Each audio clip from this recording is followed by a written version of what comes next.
to the Hump, our midweek magazine show from StaffsTV that takes you inside the exciting and diverse world of student life at Staffs. I'm your host, Sophie Campbell. And I'm Martin Shaw. And in today's episode, we're taking a look at the recent victory by Team Staffs against Keele University during this year's Varsity, as well as the up-and-coming student elections. We'll also be joined later on by one of our student union officers who will be discussing what it's like to be an officer and represent our student community. But first, this year we're celebrating the 10th anniversary of StaffsTV. Founded by Sophie Peterloo and Matt Brading, the station has brought a variety of entertainment to students over the years, as well as covered campus events, our winning sports teams and union campaigns. Let's take a look back at the history of StaffsTV. Hello and welcome to The Forum, a brand new student politics show from StaffsTV.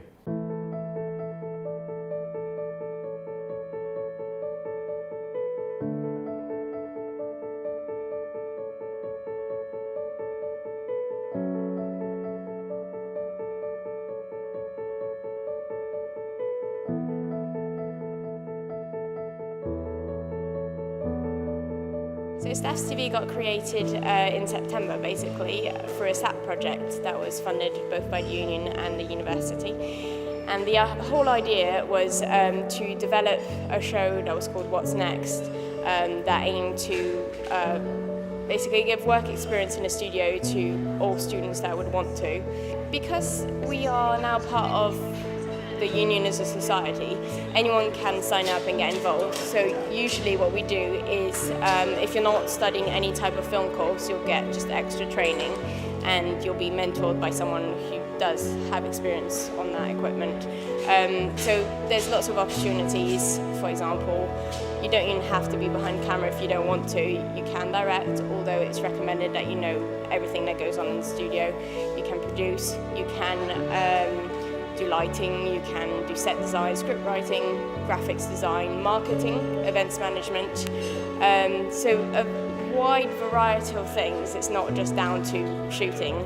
As soon as I found out my role for production manager, I got straight to work, and I just wanted to be really, really ambitious because I thought StaffsTV is a great selling point to other people to sell it that we're students and it's a student program.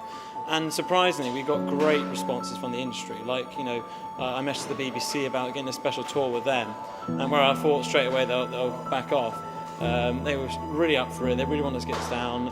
From doing StaffsTV and the amount I've learned from it, because although I'm now pretty good at what I do, but that's because of all the experiences I've gone through since I started. And I think it's really made me think that I want to be a producer, I want to be producer-director role and things, because it's just given me so much more confidence to be able to do that role. Whereas when I started in second year, I was like, oh, what do I want to do? But now, from everything I've learned through StaffsTV, I've decided that I really want to be on a producer, and I'm working on, with getting some more extra experience with raw cut, being the cameraman, and working my way up in that industry. So hopefully, from the connections that I've got because of StaffsTV, I'll have a higher chance of actually getting the job that I want.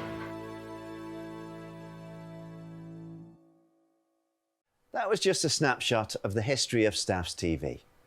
If you want to get involved in any of our studio shows, you can head to the Student Union page and join us. Now, could you be one of our next community leaders? Every member of our community here at Staffordshire University has something to offer. Nominations close at 5 p.m. this Friday for the Student Union Leadership Race 2023. Don't miss the opportunity. If you want to know more, head to staffsunion.com/representingyou before the deadline closes. Let's see what the students expect from their new student leaders. So for starters, you get to actually see the difference that you are making, and the difference that you have the power and the ability to make in this role is huge. For example, and I'm so happy I can announce this, I've finally got an approval to provide free sanitary products across all three of our campuses for all students and staff. And considering the cost of living crisis, that's going to make a big difference. And I've been able to do that because of my role. You actually get to see the changes you make. There is so much so many opportunities to influence and help people. There's so many, we call them lollipop moments, which is where instead of a huge big thing for lots of people, you make a big difference for just that one person. And yeah, I love the lollipop moments, they're quite nice. Honestly, the job's really fun. There's there are days when it's really hard, there are some long days, welcome and moving comes to mind. But they are so worth it, like just interacting with students, interacting with the staff, like the friends you make, the people you get to meet, it all makes it worth it. And there's lots of personal development opportunities too. I have grown so much in this role, not height-wise, I wish, but I've grown in terms of my confidence. I am so much, I'm world ready is the best way to describe it. I feel more ready to join the real world. I feel more confident in myself, my abilities. I have learned so much, and honestly, this was a once-in-a-lifetime opportunity. Like, I don't think I would have had these experiences anywhere else or in any other role. So it's definitely something I would recommend to anyone. Last year's leadership race, the gender diversity, it just wasn't it. It wasn't what I wanted to see. It was quite disappointing. We actually only had 2 candidates who were femme presenting, one of which is myself. So something that I would love to see this year is a better gender diversity with candidates, because as Elastigirl says in The Incredibles, ladies, come on, are we really going to leave the saving of the world to the men? I don't think so. So yeah, come take my job off me. Voting in student union elections is done by single transferable vote. Here's a guide to how the union elections work. STV, or Single Transferable Vote, is the voting system used to pick your student representatives. These 5 candidates are campaigning in their own special way for the 3 available student council seats. Students then get to vote for the candidates in their order of preference. The total number of votes are counted, and a minimum threshold, that is the lowest number of votes someone needs to be elected, is worked out by using this formula. Since 5,000 students voted in this year's elections, the threshold needed to be elected is 5,000 divided by 4, because there are 3 seats and you need to add 1 more to make sure all candidates can have a majority. So if there are only 2 seats, you would have to divide by 3. Otherwise, each candidate would aim for 50% and there would be no winner. If the threshold figure is an even number, you must also add 1 so that it doesn't divide evenly. So for our election now, all 3 seats need candidates with votes of 1,251 or more to be elected to the council. So let's count the votes. The sporty candidate has 2,400 votes, which puts him over the threshold of 1,251, so he is elected. Because Sporty has more votes than he needed to win, all of his votes are redistributed to the second preferences marked on each ballot. Each vote is transferred at a set percentage, known as the transfer value. This value is calculated by dividing his surplus votes by his total number of votes. The majority of the votes go to the actor, which means he has enough votes to meet the quota of 1,251. Therefore, he is elected. Once again, any surplus is redistributed from the actor at their transfer value to the next available preference. At this point, no one else has enough votes to be elected. Since the geek has the lowest number of votes, he is eliminated, and all of his votes are redistributed according to the second choices. The extra votes from the geek's second preferences put the artist above the 1,251 threshold. This makes the artist the last candidate elected to the council. So the student council is now complete, with all positions filled by candidates with more than 1,251 votes. This ensures all candidates have a representative share of the vote. Archivist Roby Cheeseman and a team of volunteers have been delving into the Victoria Theatre archive to celebrate the iconic theatre's Diamond Jubilee.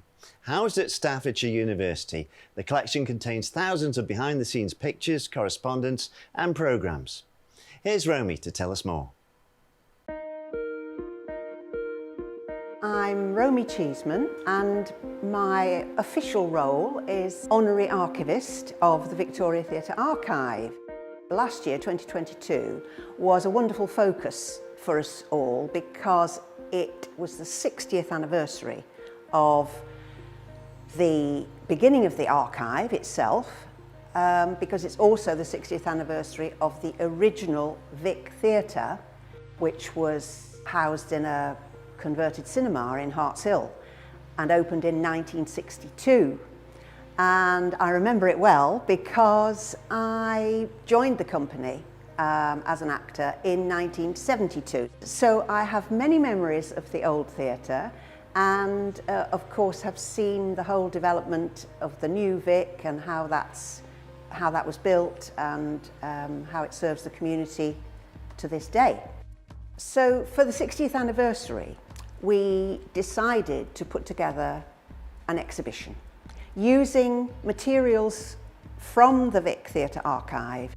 So what's been exciting really for myself and my volunteer colleague Gerald Warland and other volunteers has been looking into the archive to see what we've actually got. And we've got thousands of photographs. The exhibition itself explores and illustrates the different processes that go into putting a play on the stage.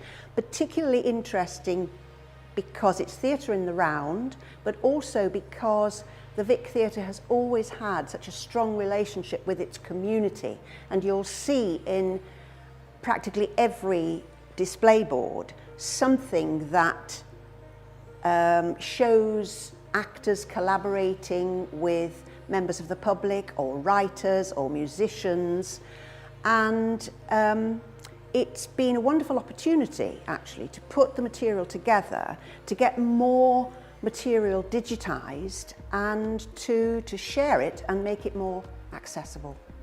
There's no point in having a massive collection of material if it can't be accessed and it can't be used and it can't be used as material for ongoing projects and as inspiration for new writing and new theatre making.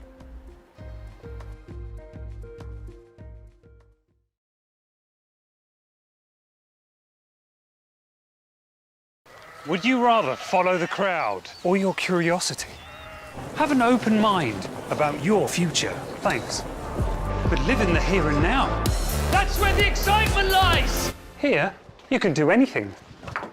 It's a place that surprises, that doesn't just open doors, but opens minds. Cuts, cuts, cuts! Staffordshire University. Open your mind at an open day.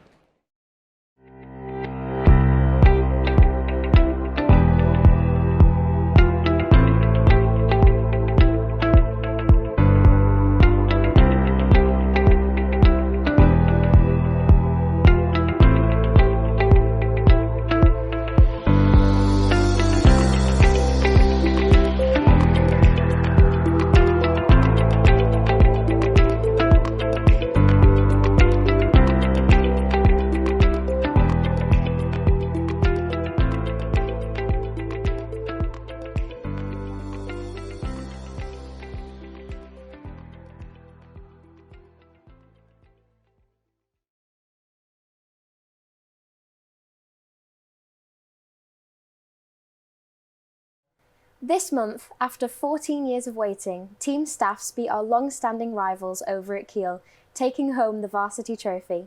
StaffsTV covered the event and would like to congratulate all those that took part. Here are some highlights from the 4 days, as well as some interviews from the players.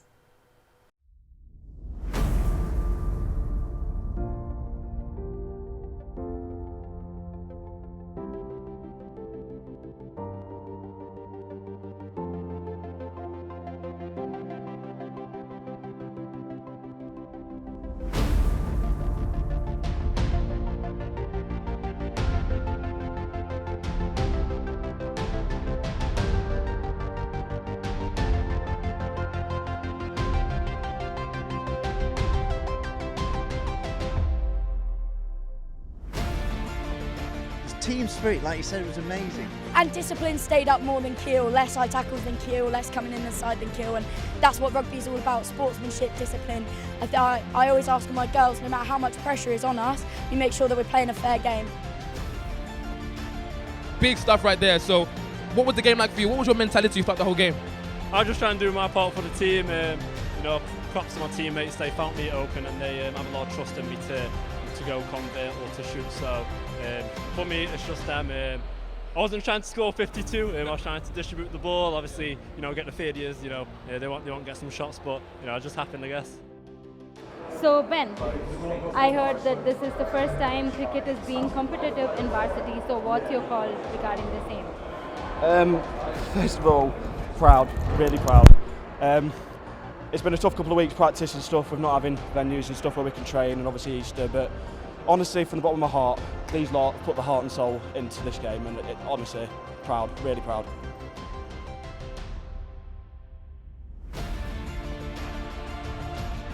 How are we feeling about how everybody played? I think everyone played really well from both teams. It was a good effort from both teams. Yeah. Everyone worked so hard, as you can tell by our red faces. I mean, we got annihilated by Kiel last year. Like, I won't, you know, sugarcoat it, but I'm really proud of all the girls, and they're a lovely team to play against as well. So it was good.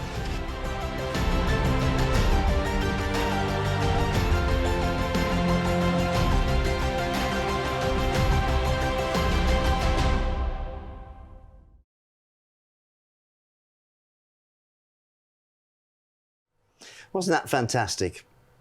Well done to all our varsity champions. We hope you'll join us again next semester with more stories from across the university, exploring the different facets of campus life and what's happening in the local community. We at StaffsTV hope you have a great term break, and we'll see you next time.